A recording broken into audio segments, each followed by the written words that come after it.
Welcome into Paul Catalina's Top 5, brought to you by Texas Beef House. Our promo code is 365sports. Go to bitonbeef.com. Make sure you are on the schedule for all the auctions that they have coming up.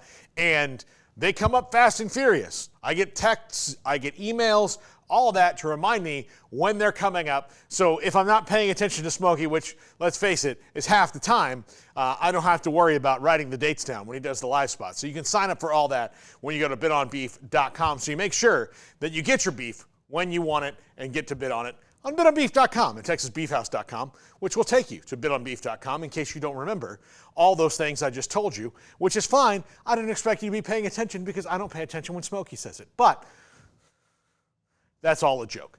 Most improved QBs today.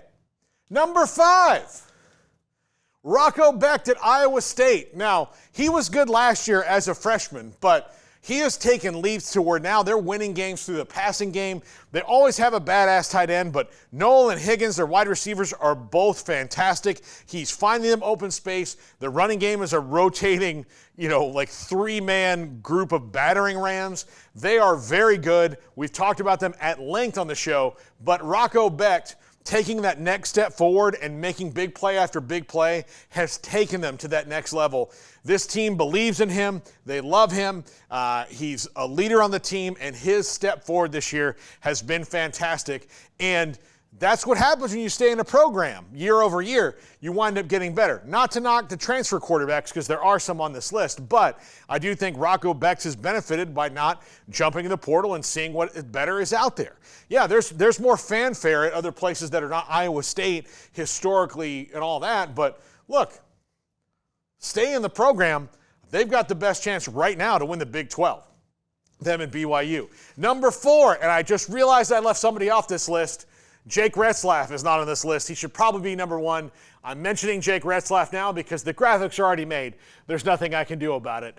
But Jake Retzlaff should also be on this list. I'm sorry, BYU fans. Jake Retzlaff should be on the list. Occasionally I mess up. Nobody's perfect. But I did want to call attention to some guys who have been playing a lot better. Like Chandler Morris at North Texas. Wasn't really fitting in at TCU anymore. It just wasn't going his way. He was supposed to start over Max Duggan. He gets hurt. Max Duggan comes in. They have the best season ever. Then last year, they just had chemistry problems all over the place. Eventually, he's replaced by Josh Hoover, who is TCU's best player right now, and someone that you'd certainly want on your team, and somebody who is on this list. Right here, Josh Hoover, number 3. Last year when he came in, looked a little uneven. He has taken leaps and bounds forward. And look, he's 16 touchdowns, 6 interceptions, and a lot of those interceptions came in that Houston game, which has been tragic for TCU. But he's not their biggest problem. Their biggest problem is that they're not helping him out when he turns around and does this and gives the ball to a running back. They're not doing that well. But Josh Hoover, far from their biggest problem. As a matter of fact, they've got something to build around Josh Hoover in the future if they can get it pointed in the right direction at TCU. Number 2, Cade Klubnik. Cade Klubnik last year was the definition of average for Clemson. He was fine, but they didn't have a big play offense. They didn't use Will Shipley enough. They didn't have big play wide receivers.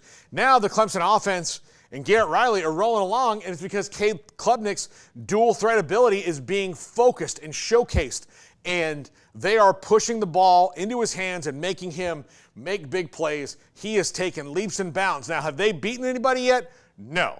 Did he struggle against the one team they did play and got blown out by? Yes.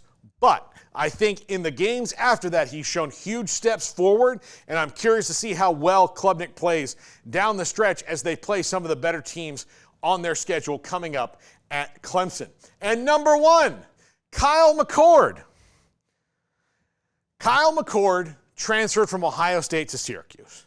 I'm telling this story in case you're new to it, but if you've watched me at all, my constant wonder is what was the deal? What was the problem with Kyle McCord? And I need Ohio State fans to tell me this, because if you sent him out the door and then replace the offensive coordinator, are you saying that both things were the problem?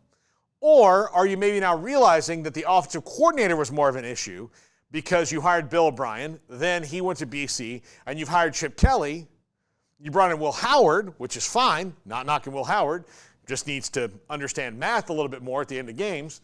But why send Kyle McCord away? He's one of the top passers in the country at Syracuse in an offense that utilizes his skill set a whole lot more. So I still just need answers from Ohio State on why send a guy who lost one game to the eventual national champion away. I don't get it. I'll never get it until somebody tells me. But Kyle McCord, he only lost one game last year. Now, he's lost more games at Syracuse, but he's also playing at Syracuse and not Ohio freaking State.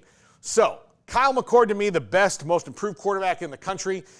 In the transfer portal last year, the way he even got tepid interest from a lot of people, I thought this is not a guy who's even going to get a chance to get drafted. Now, I think he's maybe even a late second day pick, probably early third day, but still, he's shown a skill set that we didn't believe he had. Plus, he's one hell of a leader of the Syracuse Orange. That's for sure. That's the top 5. We say goodbye right now.